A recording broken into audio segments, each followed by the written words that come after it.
ងកងស្ថិតក្នុងចិត្តខ្ញុំជាឋានសួគ៌សុខភិរមសាងសានសុខុមដែលខ្ញុំស្នេហាទេសភាពទាំងឡាយផ្សព្វផ្សាយគុណធាគឺជាគ្រឿងអលង្ការមករចនា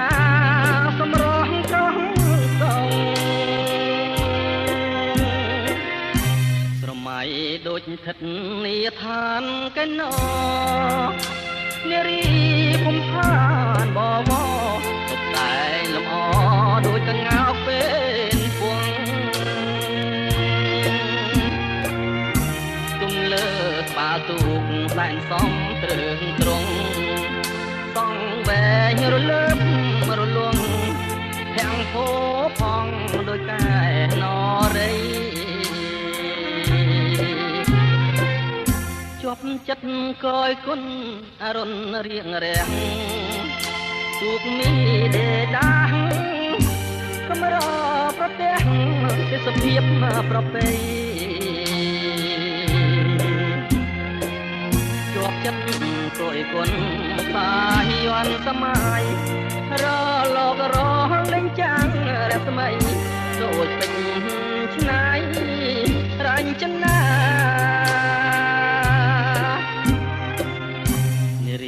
ស្លៀងពាំងឆ្លងពណ៌គ្រប់យ៉ាងអង្គុយក្រហមដើមកោងកាងសម្បត្តិសំអាងអួតទឹកដល់ថ្លាខ្លះស្លៀងពាក់ខ្លីអាវស្ដើងសង្ហាពីអផាត់មកប៉ះកាយាគប់នេត្រាបុប្ផាកងកង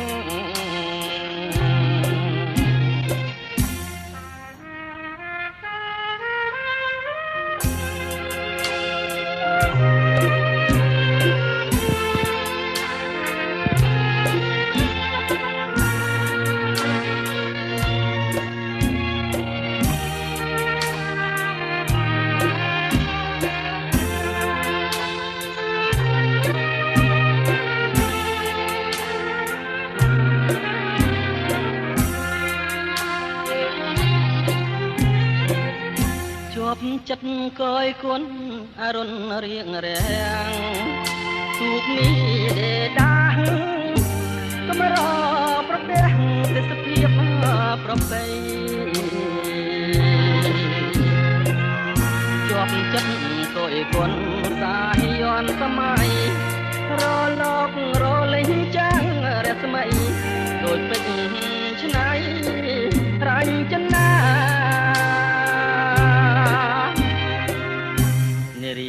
ស្លៀកពាំងឆ្លុះពណ៌ក្រុមយ៉ាងអង្គុយក្រហមដើមកោងកាងសម្បត្តិសំអាងអួតទឹកដល់ថ្លា